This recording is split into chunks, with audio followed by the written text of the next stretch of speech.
Brainpower up. JustProfessor here. You see one piece of information and suddenly you think you understand the whole story. Someone tells you something. A small detail. A fragment. A single fact, and your brain does not stop there. It takes that one piece and builds a complete narrative around it. It fills in the gaps. It creates explanations. It assumes motivations. It predicts outcomes. And suddenly you think you know what is going on. You think you understand the situation. You think you have it figured out. But you do not. You just took limited information and stretched it way too far. You made conclusions that go far beyond what the evidence actually supports. And you do not even realize you did it. Because to you, it feels like logic. It feels like you connected the dots. But you did not connect dots. You drew dots that were not there. And now you are acting on assumptions you think are facts, and those assumptions are probably wrong. This is called inference overreach. And it is making you confident about things you should be uncertain about. Here's how it works. Your brain hates gaps. It hates not knowing. So when it gets incomplete information, it does not leave it incomplete, it completes it. It fills in the missing pieces with guesses, with assumptions, with patterns it has seen before. And it does this so quickly and smoothly that you do not notice. You do not see the leap. You do not see where the evidence stopped and the guessing began. You just see a complete story. And you believe it. Because it feels like understanding. But it is not understanding, it is invention. Your brain invented the missing parts. And you are treating those inventions like they are real. This is why inference overreach is so dangerous. It does not feel like jumping to conclusions. It feels like reaching conclusions. It feels like you thought it through. Like you used logic, like you figured it out, but you did not. You just went way beyond what the information actually told you. And now you are wrong, but you do not know you are wrong. You think you are right. And that confidence makes everything worse. Most people think they only believe things they have evidence for. They think they stick to the facts. They think they do not make assumptions, but they do all the time. They just do not notice, because the assumptions feel like facts. The inferences feel like observations. The conclusions feel like they came from the data, but they did not. They came from your brain filling in gaps.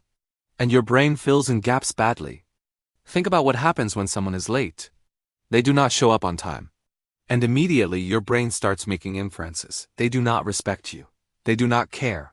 They are always like this. They are unreliable, and you feel certain. You feel like you figured them out. But all you actually know is that they are late. That is it. One fact. Everything else is inference. And you just treated all of that inference like it was proven. But it is not. Maybe they got stuck in traffic. Maybe something urgent came up. Maybe they miscalculated time. You do not know, but you already decided. You already formed a complete judgment based on one incomplete piece of information. That is inference overreach. Or think about someone's tone in a message. They send you a short reply and you read it as cold, as angry, as dismissive, and you react to that. You get upset. You pull back. You change how you interact with them. But all you actually have is a short message. That is the only fact. Everything else is inference. You inferred their mood. You inferred their intention.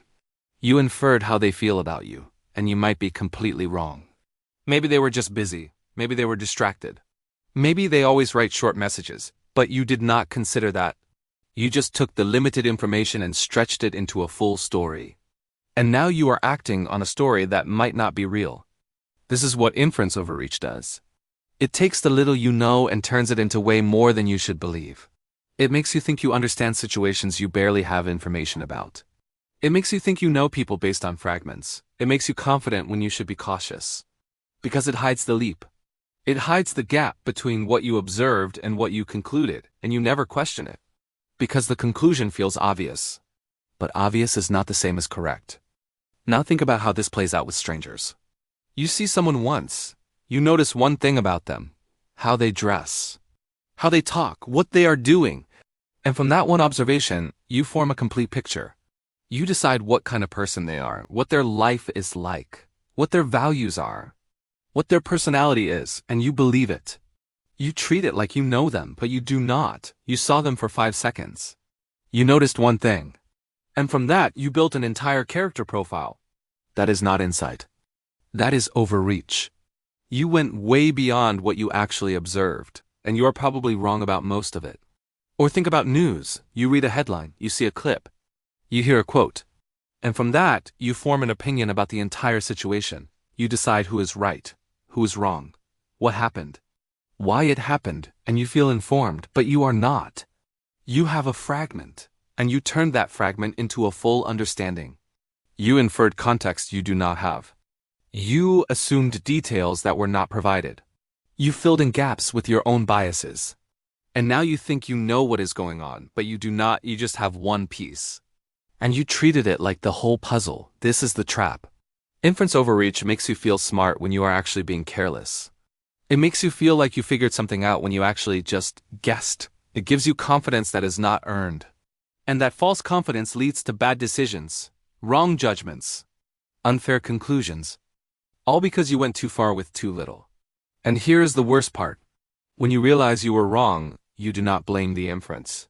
You blame the information. You think, well, I did not have all the facts, but that is exactly the point. You did not have all the facts, and you should have known that. You should have stayed uncertain.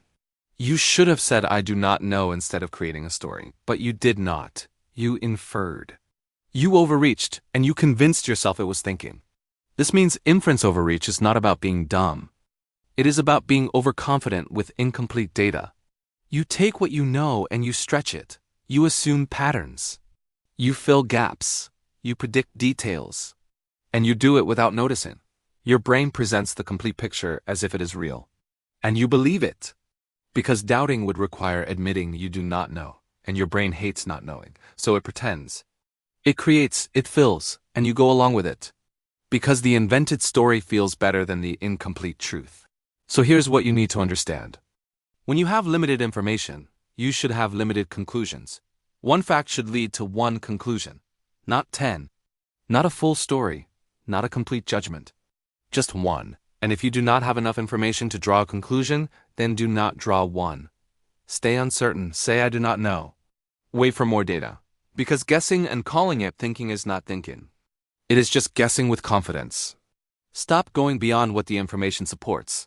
Stop filling in gaps with assumptions. Stop creating stories from fragments. And start recognizing the difference between what you actually know and what you inferred. Because most of the time, what you inferred is wrong. And treating it like fact is how you end up being confidently incorrect about people, about situations, about everything. Inference overreach tells you that connecting the dots is smart, but you are not connecting dots. You are drawing them, and the dots you draw are not real. They are just what your brain wished was there. So stop trusting your inferences. Stop believing your brain when it fills in gaps. And start being comfortable with not knowing. Because not knowing is better than being wrong and not realizing it. Watch the next video to see more ways you think you understand things you do not.